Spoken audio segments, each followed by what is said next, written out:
Kumusta mga kalakotsera? Andito na tayo sa Henan Prime sa Station 1. Waiting na lang tayo ng check-in. Strictly 3 p.m. sila and also fully booked kaya hindi rin tayo makapag-request ng early check-in, no?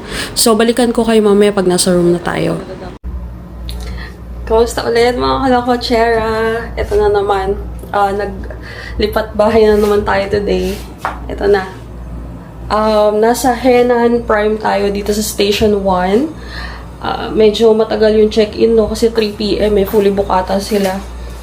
So, from Station 1 ng MR Holidays, lumipat lang ako dito. Naglakad lang ako kasi malapit lang naman yung beachfront.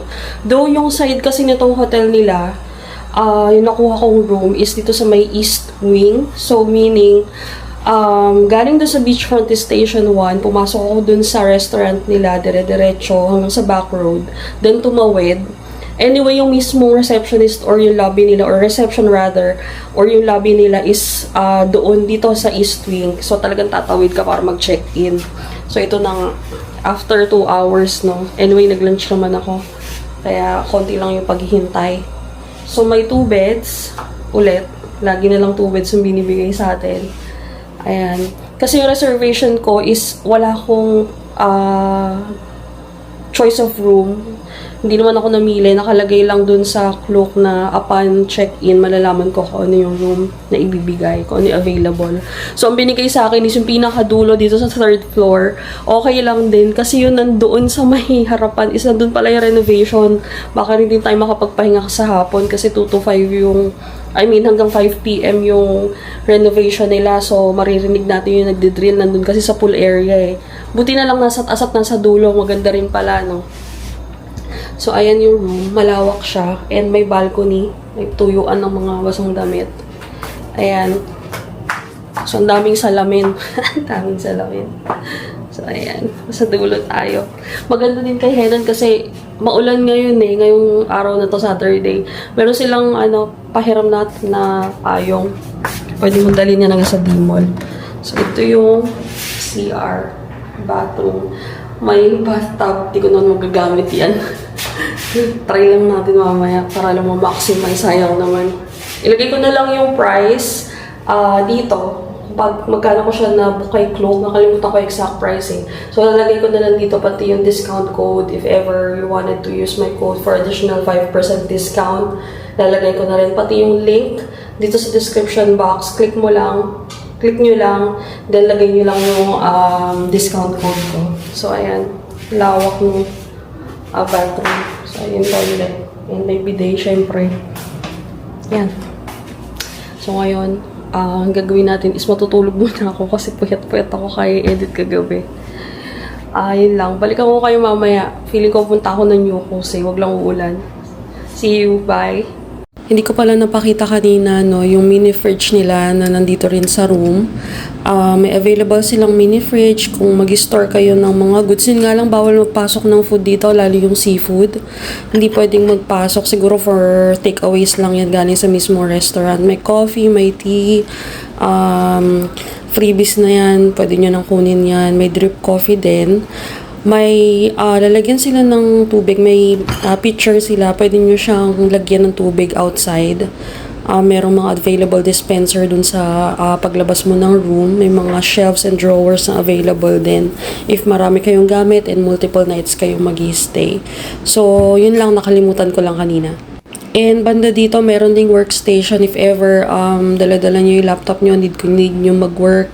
Pwede dyan, may payong, may bathrobe. So, ganyan siya kalaki, no? Hindi ko siya napakita kanina. May lalagyan ng luggage, bags. Ayan, sobrang spacious niya.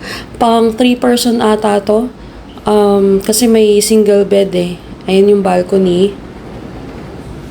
Pwede magsampay ng mga wet clothes if ever magsaswimming kayo. Yung towels pala, hihiramin siya sa lobby.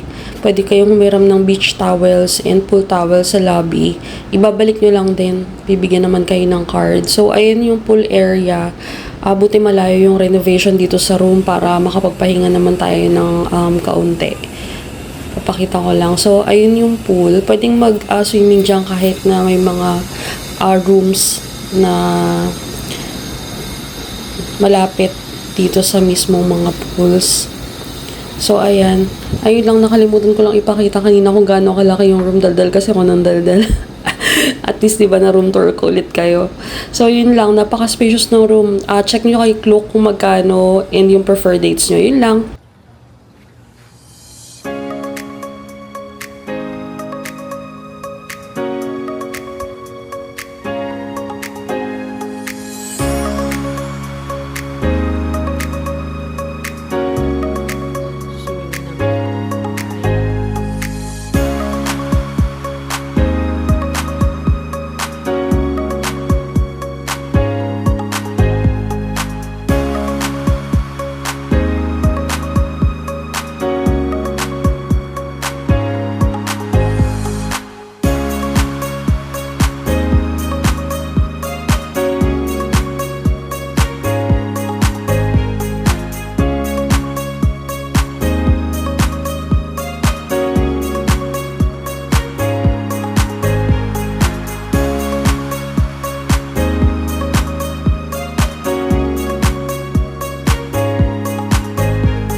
Morning.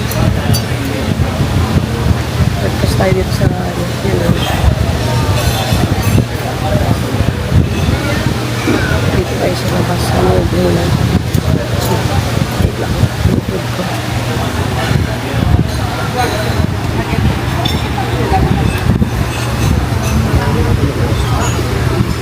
Ayan. Yan lang muna. Thank you.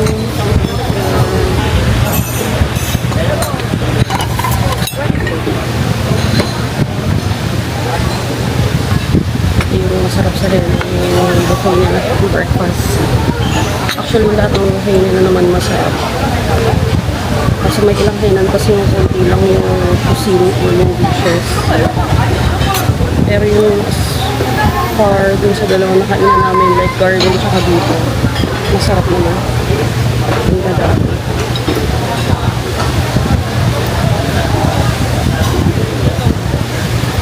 Sobrang sana ng ulan mo. Ito na yun eh.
Basta mga kalakotcher, tatry natin yung pool. Hindi ako makapag-imi kasi mabulos dito tabi-tabi. Try natin yung pool dito sa Henan, sa may East Wing. Yung pinag-breakfastan is doon sa may beach front. Ito kasing room namin nandito sa East Wing, yung tatawid ng back room. So, try natin yung beach, ay yung pool. Actually, mainit ngayon ako nakapag-sunblock. Pero, okay na yan. Habang walang tao. See, walang tao ngayon. Saan tayo pwede mag... Dito na lang siguro. Ayan.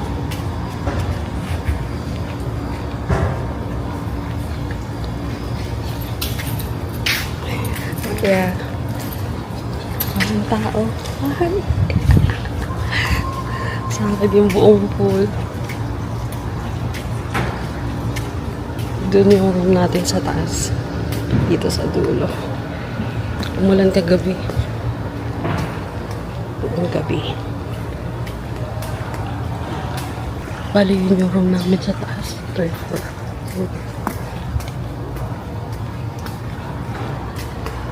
Hindi ko alam saan kami magsuswimming. Kasi halos lahat ng room na may pool view may tao.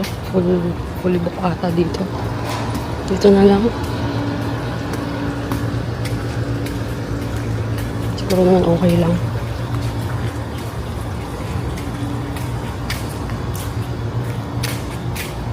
Diba? Dito tayo. Feeling ko lulublob na ako sa may shower.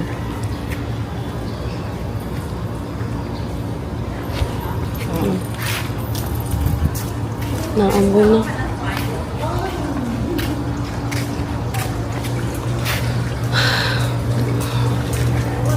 Walang tao. Hug ng hair ko. Nice.